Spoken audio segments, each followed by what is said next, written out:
What's going on, guys? So this is not the 3-month update video that I wanted to post, and honestly I wasn't even sure I was going to post it, but I'm going to keep it real because this is my first boat I've ever built.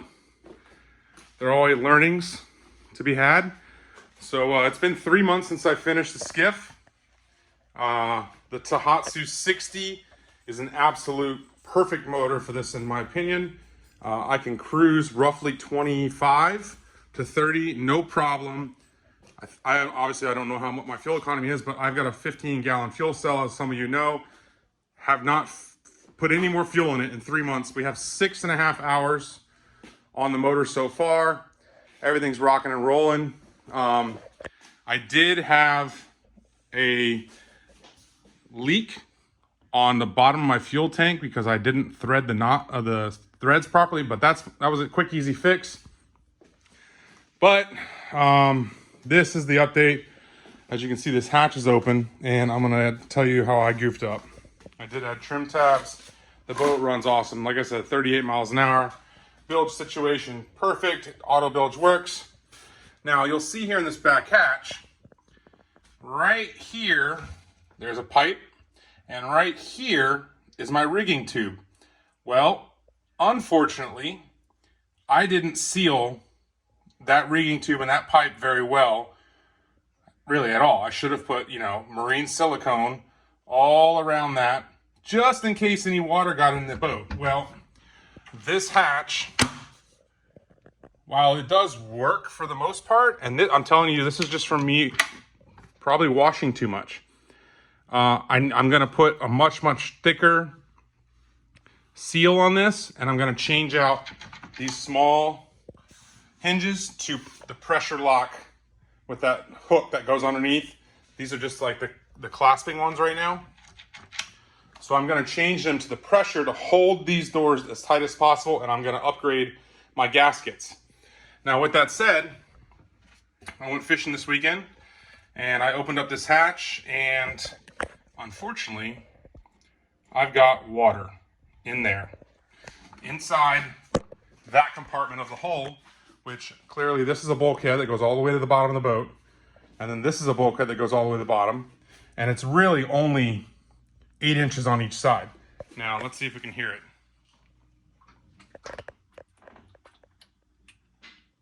Yeah, so I can hear a little water sloshing. I don't know if it's completely full, and honestly it's only from, this boat hasn't been out in the rain yet, so it's only from me washing the boat and it coming over into this hatch and then going down in the drain.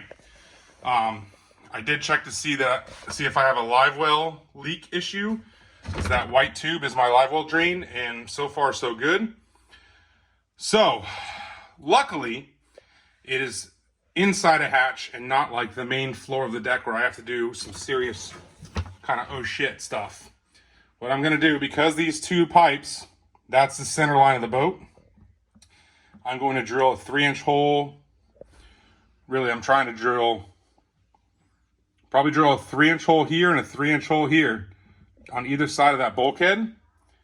And I'm gonna core out whatever foam that I can get, and then I'm gonna just shop back and let it air out, and shop back and let it air out. And I know I may not ever get that foam perfectly dry, but I'm gonna get it to the point where it's as dry as possible. It's where after a couple days, if I shop back, no water comes out. Seal it back up, seal these the way I should have freaking done it from the start. And yeah, we're gonna move on, and that's how you kind of screw up I'm just glad it's not like widespread through, because that's just a little compartment that's sealed off with fiberglass with foam in it. So it's not like there's any issue, and the boat still, I mean, it flies. It's got plenty of butt with that Tohatsu 60.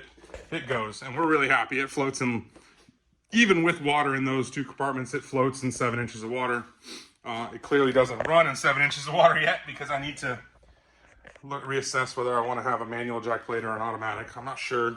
I don't do a lot of skinny fishing, but it's nice to be able to get up and go when you want to.